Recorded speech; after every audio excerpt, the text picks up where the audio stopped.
ingin memulai sesuatu, ya mulailah. Jadi jangan ragu-ragu. Kadang-kadang orang kalau mau memulai tidak tunda dan lain-lain. Betul. Jadi mumpun ada dorongan semangat api, ya, gunakan kesempatan ini dengan baik.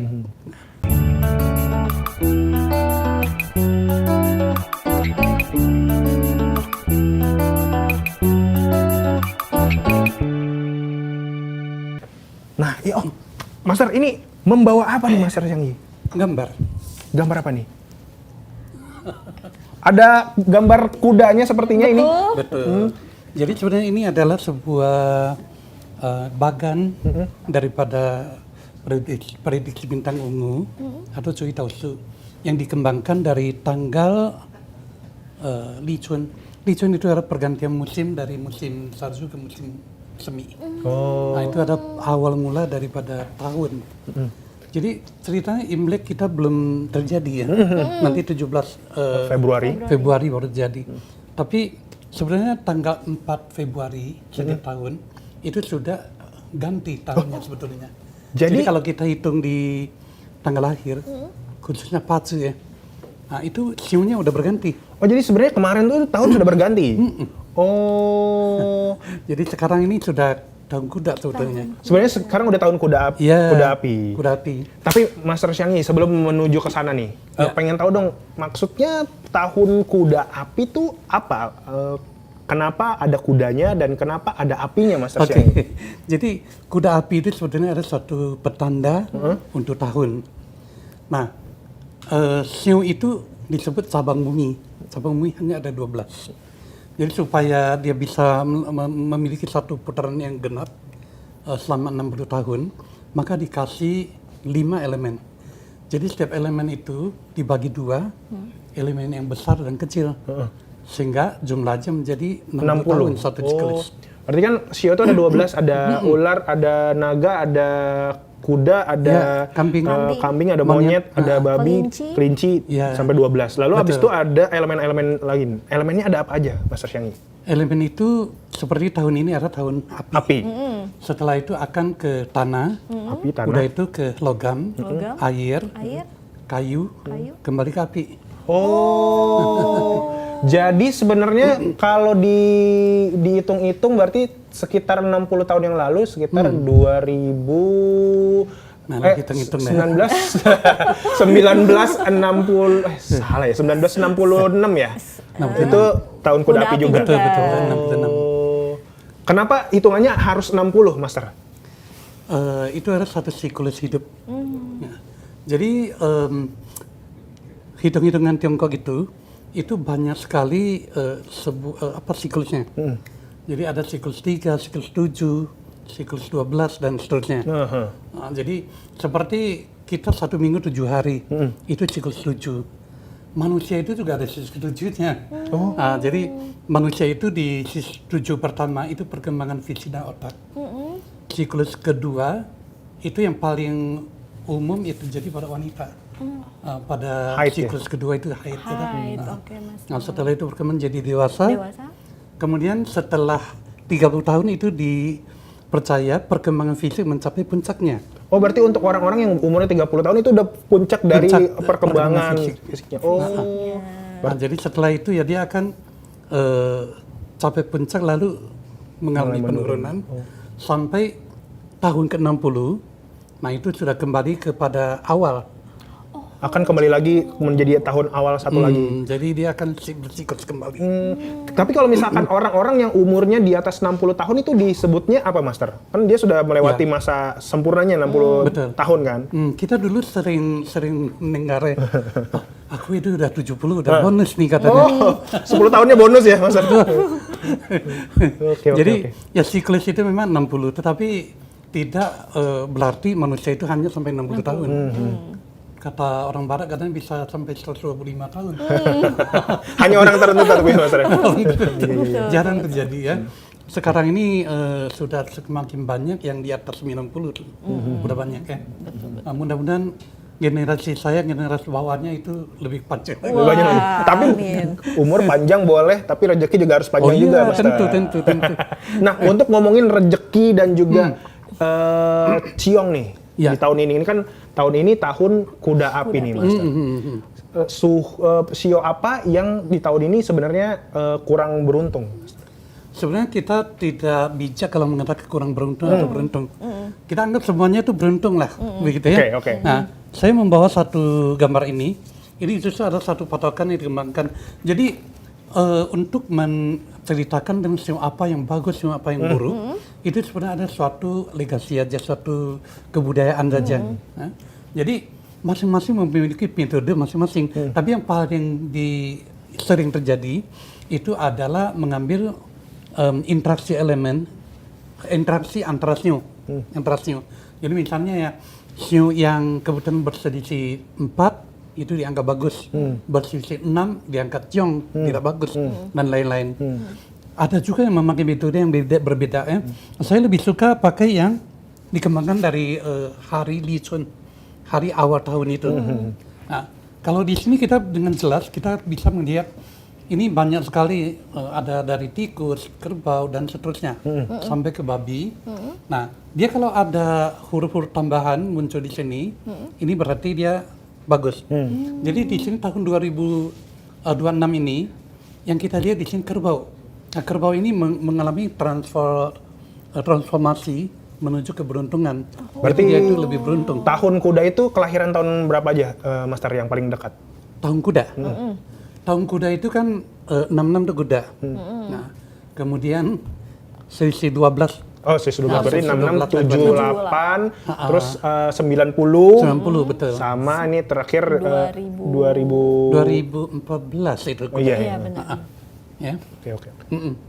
Jadi pertama ada kerbau, kedua ini di sini macan. Macan di sini ada hua ke ya. Ke itu adalah suatu keberuntungan yang lebih kepada diuntungkan pada sisi nama baik. Nama baik, terkenal, popularitas dan lain-lain. Berarti untuk yang selebritas, ya pekerja seni, nah. Betul. Ini waktunya bersinar ya. Bersinar ya. Iya. Nah, berikutnya itu kelinci. Kelinci juga kebagian. Kelinci di sini huaci ya. Huaci itu sebetulnya adalah secara harfiah, ci itu adalah halangan. Tapi sebetulnya huaci itu juga merupakan salah satu keberuntungan. Maksudnya gimana tuh, Master? Karena manusia itu mendapatkan keberuntungan dari apa yang bisa dia raih.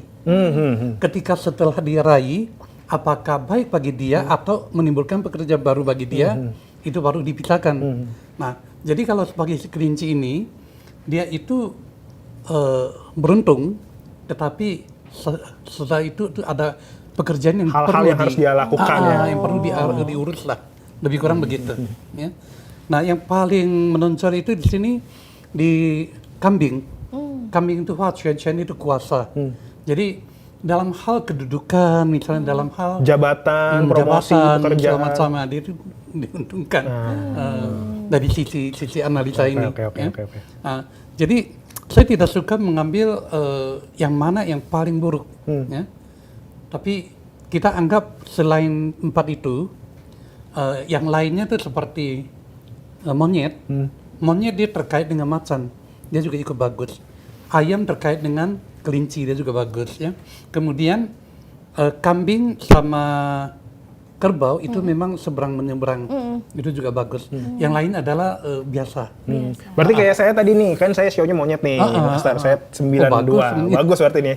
Tahun ini saya apa yang harus saya hindari nih, Master? Hindari ya? Oke. Jadi begini, di monyet ini, dia kehadiran bintang yang disebut bintang jenderal. Nah, bintang jenderal itu berarti pengaruhnya adalah di dalam mengambil keputusan atau keinginan, hasratnya akan lebih menggebu-gebu. Tahun ini nih biasanya? Tahun-tahun ini. Ya. Jadi kalau misalnya ada suatu keputusan besar, ya sebaiknya jangan dilakukan buru-buru. Oh, dipertimbangkan dulu. Pertimbangkan dulu. Ya, minimal biarkan 2 hari lah. Pikirkan ya. Amatin dulu gitu, baru ambil keputusan. Iya. Karena ini ada bintang jenderal. Tapi saya yakin Anda bisa melakukan yang baik. Karena di sini disertai dengan satu unsang. Unsang itu bintang kecerdasan. Jadi kalau ada unsang, kalau misalnya Anda masih sekolah, Wah itu nilainya bagus itu. Ya. Oke. Jadi kayaknya mukanya dia udah penasaran ini, udah gatal. Aku dari tadi nggak disebut juga sioku dari tadi nih. Sio anjing. Oh, sio anjing. Oke. Sio anjing di sini, ini juga bintang jenderal, tapi lebih kepada urusan keuangan. Jadi menteri keuangannya nih. Jadi tahun ini termasuk ya bagus itu ya. Kemudian juga banyak bertemu dengan fan-fan, terutama yang lawan jenis itu. Nah, dalam hal ini kalau misalnya mau dapat yang baru ada kesempatan nih. Oh, maksudnya dia tahun ini akan selingkuh nih, Master. Jangan ke situ. Dia udah ada calon terus ketemu yang baru, apakah ini akan jadi tahun dia berselingkuh, Master? Jangan lah ya. Pikir ke sana tuh nanti negatif semua. Ini mungkin untuk yang positif ya. Betul, untuk yang lagi nyari single ya. Single yang lagi mencari jodoh ya, Master ya. Master semua anjing begitu ya, kacau ya. Master nih langsung ada pertanyaan nih.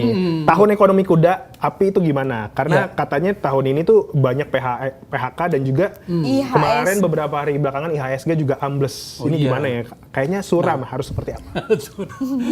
Jadi namanya juga tahun kuda api. Kuda sendiri posisinya ada selatan api. Jadi kuda itu elemen api. Nah, jadi udah kudanya api, elemen yang terbawa itu api pula, dia apinya double. Api itu memiliki ledakan. Karena itu tahun ini akan lebih bergejolak.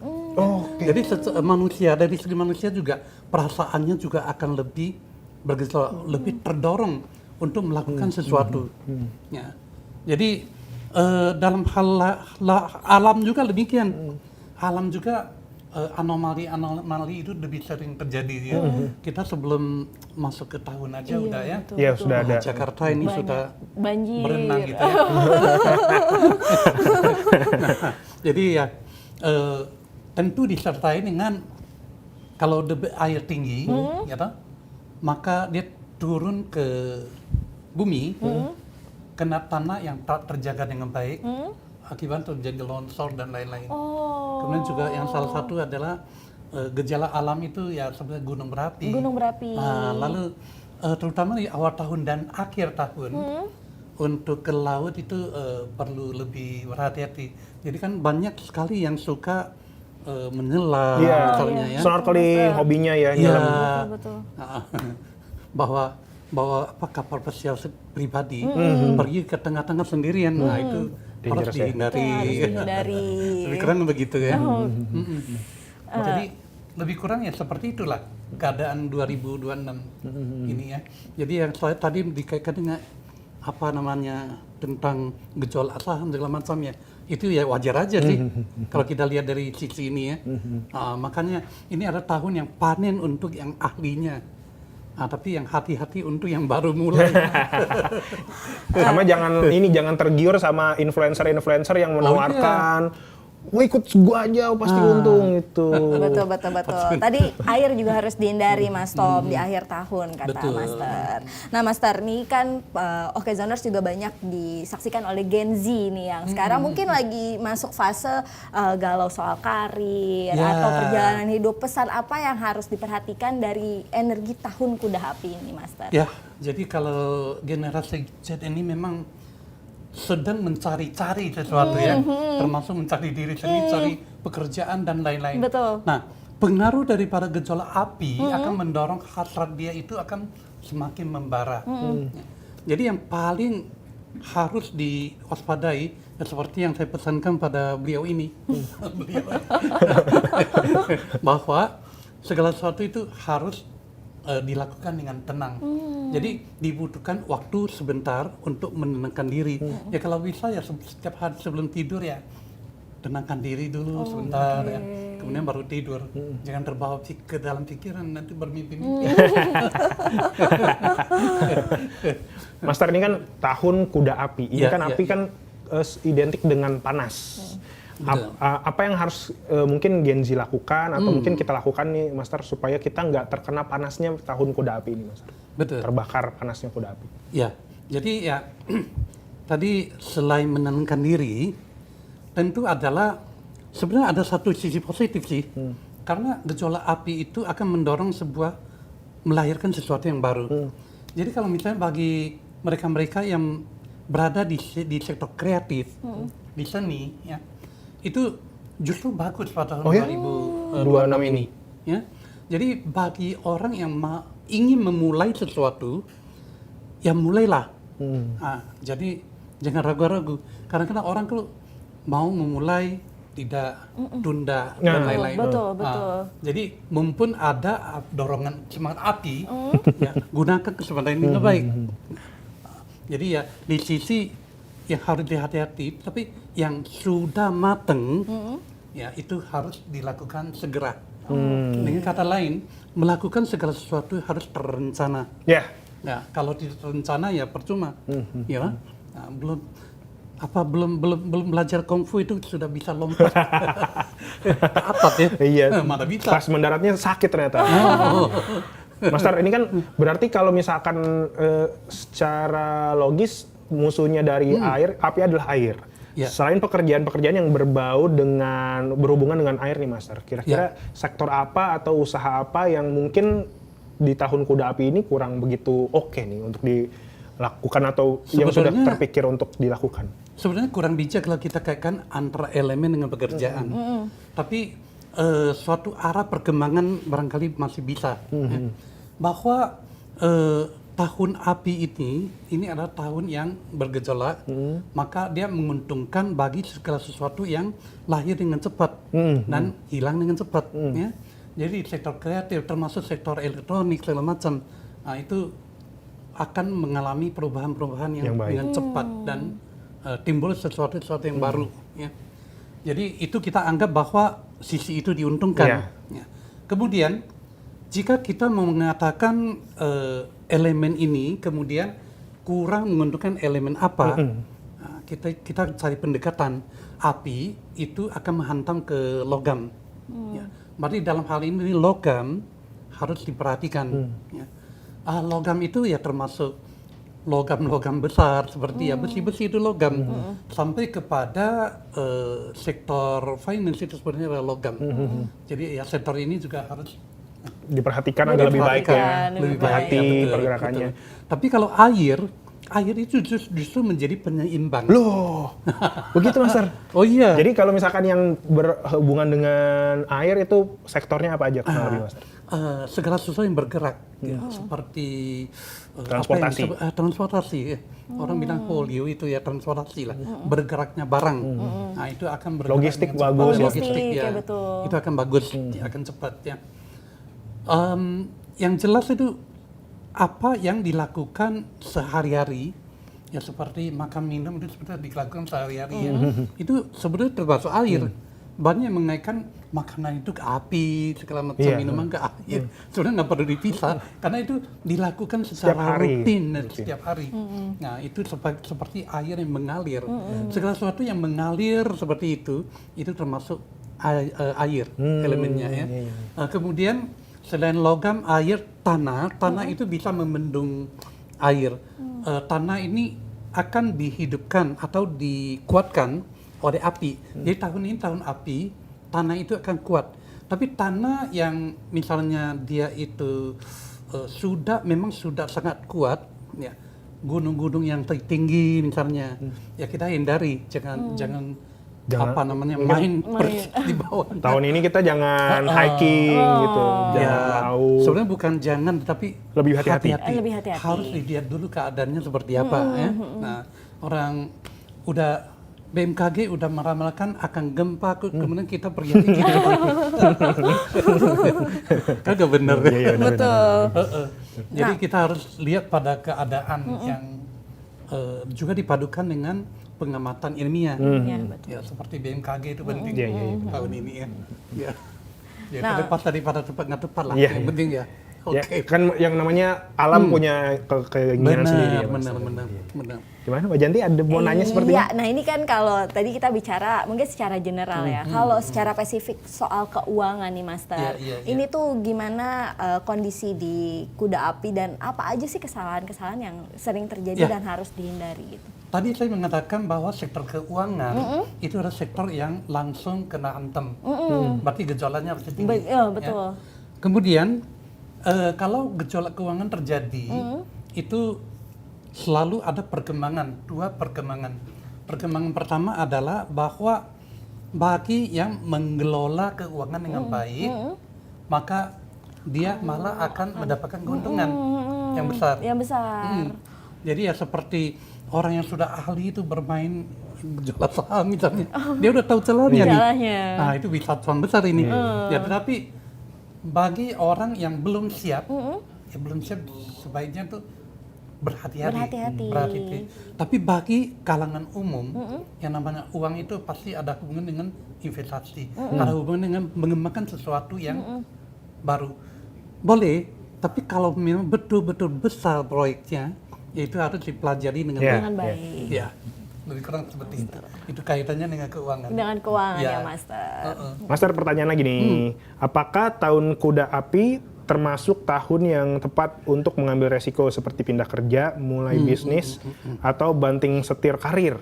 Oh iya. Jadi pertanyaan ini nih sebetulnya tuh agak ricu ya. Nggak bisa semua orang disamaratakan ya Mas? Nggak bisa disamaratakan semua. Tapi ada satu patokan yang bisa kita ambil adalah bahwa kecenderungan adalah anak-anak yang baru bekerja, dia butuh pengalaman. Ya, maksudnya yang baru memulai pekerjaan. Betul, gitu ya, mulai pekerjaan, dia butuh pengalaman. Ya. Jadi karena butuh pengalaman, dia perlu mengalami ini dan itu.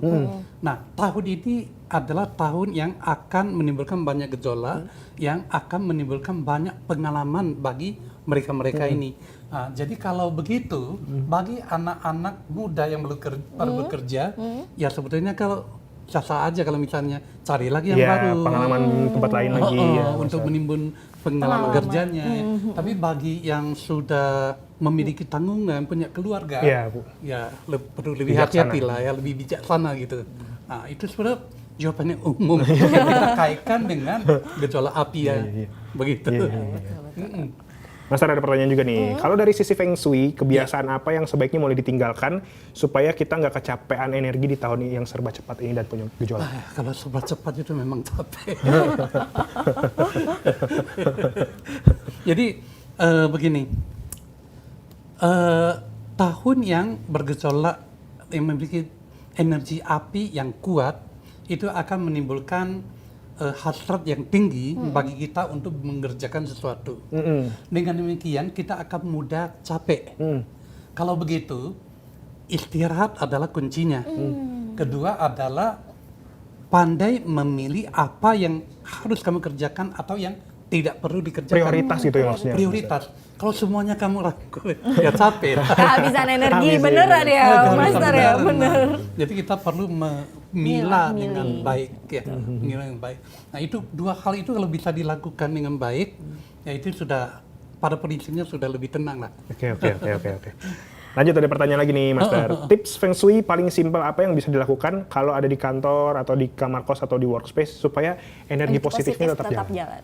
Oh iya, jadi kalau berhubungan sama Feng Shui ya, Feng Shui itu sebetulnya ada satu ilmu yang mempelajari tentang lingkungan. Karena itu kalau mengamati Feng Shui kita masih hadir langsung di lapangan untuk melihat keadaannya secara pasti dan mengukur arahnya. Tetapi kalau misalnya secara umum, namanya Feng itu angin. Jadi udara, sirkulasi udara itu mesti baik. Ya. Kalau begitu, tahun ini kita harus memperhatikan sirkulasi udaranya apakah yang bagus, apakah ada tumpukan barang-barang yang nggak perlu di rumah berantakan, karena itu akan mempengaruhi angin juga. Angin ya. Jadi itu yang paling dibutuhkan. Selain itu baru penerangan. Ya, kalau misalnya kita sekarang ya ruangnya ditutup semua, ya perlu udara nggak masuk, penerangan juga nggak bagus ya. Jadi ya tahun ini ya sebaiknya misalnya kalau pagi-pagi misalnya bangun jam 6 atau ya setengah 7, bukalah sebentar jendela, pintu atau pintunya biar udaranya tuh bergilir ya. Tapi jangan cuma buka satu sisi, mesti buka kedua sisi ya.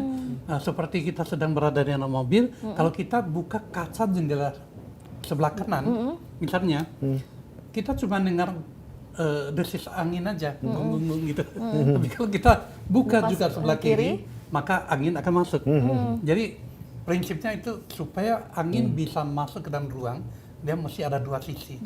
Karena itu kalau bangunan sekarang sebenarnya kurang sehat. Karena tanahnya terbatas. Kanan kirinya sama belakang udah diisi sama rumah. Belakangnya udah dipadatin. Tadinya tuh belakang itu masih ada lubang angin, celah anginnya. Celah angin juga ditutup habis. juga. Nah, menyiasati kayak gitu gimana tuh, Mas Star? Kan sekarang perumahan tuh udah pasti betul. Paling tidak kita selain ada AC, ada pendingin udara, kita juga perlu exhaust. Supaya berputar udara. Betul, dibantu exhaust atau kipas angin yang agak besar supaya udara bisa berputar. Jadi dibantu dorongan aja dari mesin. Nggak ada cara lain ya. Nggak ada cara lain. Karena rumah juga sulit untuk diubah ya. Oh iya. Master. Kalau misalnya nih Master, ada orang-orang yang mungkin tempat bekerjanya atau lokasi kantornya berada misalkan contoh di basement tuh, Master. Betul. Itu kan gelap. Apakah pencahayaan yang ditambah dengan pencahayaan lampu itu bagus, atau karena memang dia sudah di bawah, sudah di basement, kan udaranya tuh perputarannya nggak bagus tuh, Master, biasanya. Betul. Nah itu gimana di supaya situ dia nggak... pendingin udara sangat penting. Sangat penting karena dia juga bisa mengatur kelembaban dalam ruangan itu. Ya. Selain itu kita perlu membuka sekali-kali ruangan itu. Tentu saja ya nggak dibuka semua, tapi pintu apa yang bisa dibuka lah gitu ya. Kemudian kasihlah kipas yang besar. Ya, misalnya pada waktu sore-sore sebelum pulang kerja, biarkan dia tuh berputar sebentar, berputar udaranya. Jadi itu yang bisa dilakukan. Satu lagi sekarang ada semacam itu kata seperti apa ya? Sebenarnya dia bahan kimia, tapi dijual bebas yang bisa menghilangkan kelembaban udara. Ya saya paham tuh. Penyerap air itu penyerap ya? lembab. Iya benar. Itu juga bisa mengurangi yang namanya kelembapan, mengurangi yang namanya tapi itu harus negatif. Sering-sering diganti, jangan taruh terus. Iya benar. Benar. Ya kalau udah keambil serapnya dibuang, diisi lagi dengan kimia baru. Betul. Ya. Itu apa namanya saya nggak tahu sih. Jadi kalau misalnya dari persyaratan yang telah ditentukan, yang telah kita dapatkan, tidak bisa kita ubah sama sekali seperti di basement. Kan kita nggak mungkin jebolin itu. Diomelin gitu. Sama orang building. Dipecat yang ada kita. Yang bisa kita lakukan itu adalah dari upaya kita. Bagaimana caranya supaya udaranya tetap bersih, kelembabannya terjaga dengan baik, penerangan terjaga dengan baik. Nah itu intinya. Mengelola dengan baik ya. Betul. Nah Master, nih ada pertanyaan juga. Untuk urusan percintaan dan pertemanan, apa pengaruh elemen api di tahun kuda buat hubungan anak muda? Anak gitu, muda. Master. Anak muda tuh meledak-ledak. Meledak-ledak. Jadi kalau meledak-ledak itu yang harus dijaga. Jadi kalau soal percintaan dalam hubungan yang dengan tahun, dengan elemennya, itu harus jaga perasaan, harus bisa mengerti, saling apa ya namanya, saling mengisi, saling memahami lawannya maunya apa gitu ya. Jangan kita maunya sendiri gitu. Itu yang penting. Itu yang penting ya. Kalau dalam hubungan dengan Sio misalnya, sebenarnya itu tidak benar sih, tidak efektif ya. Tapi itu telah menjadi semacam kebudayaan yang turun-menurun. Setiap tahun tuh pasti orang tanya ya, saya sionya ini, bagaimana cintanya saya. Dan kalau kita kasih tahu, aduh saya punya pasangan ciong lu gimana nih? Jadi sebenarnya itu nggak mesti ditakutkan ya.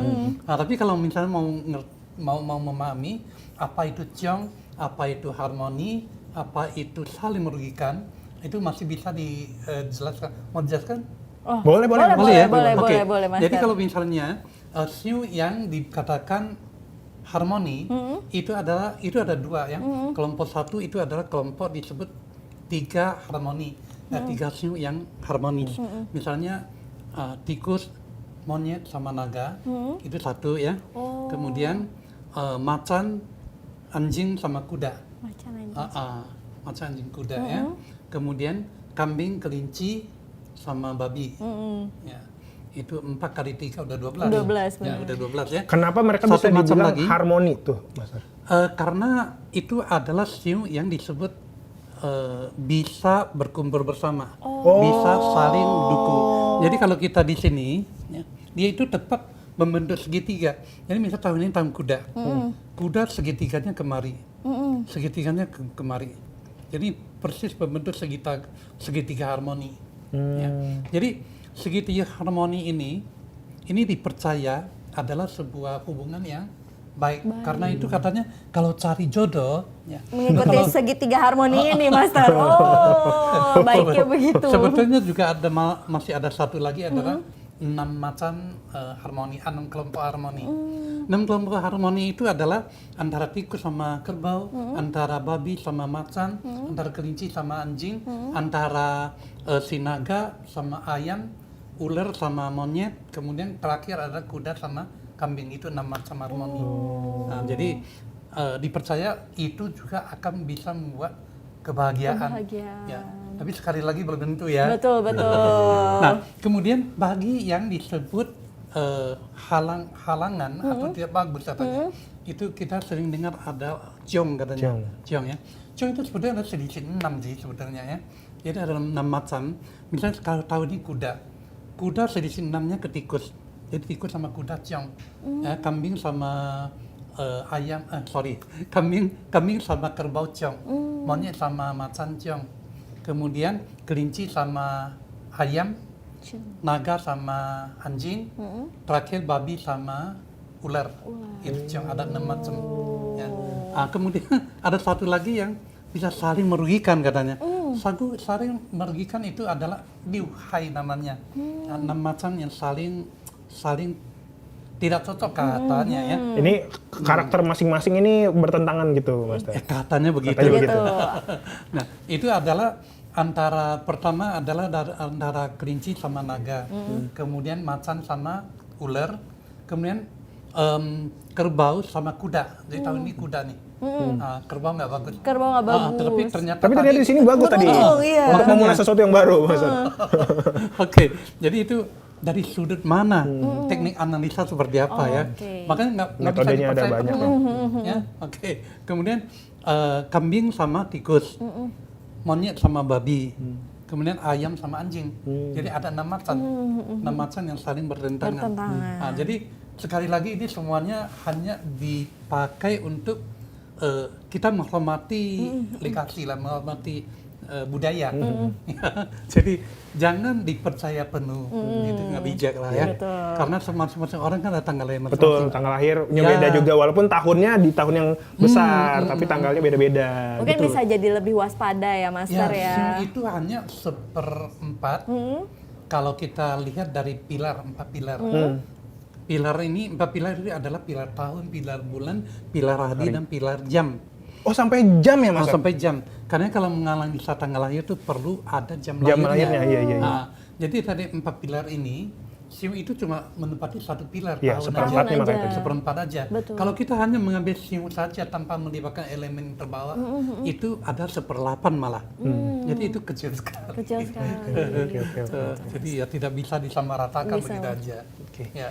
Baik, thank you Master nih. Nggak berasa udah jam 10 lewat malah. Udah lewat ya. Perbincangan kita seru banget ya. Mas Pasti tadi juga mungkin pertanyaannya belum kejawab. Mohon maaf ya OKZoners ya. Tapi tadi yang juga pertanyaan udah kejawab. Ya mungkin ini jadi masukan ya. Terlewat ini jangan ditaruh di hati, tapi diambil sebagai manfaat. Jangan ditelan mentah-mentah ya Mas. Benar. Terima kasih Master Syangi sudah mampir. Terima kasih di Morning Zone. Dan juga obrolan kita bersama Master Syangi juga mengakhiri obrolan kita di Morning Zone hari ini. OKZoners, akhir kata saya Tommy pamit. Janti pamit. Kita painian ya. Oh iya. Kongsi Pak Coy. Stay updated. Info terkini masih banyak. Jangan lupa subscribe, like, dan share YouTube official OKZone. Dan selengkapnya ada di okezone.com.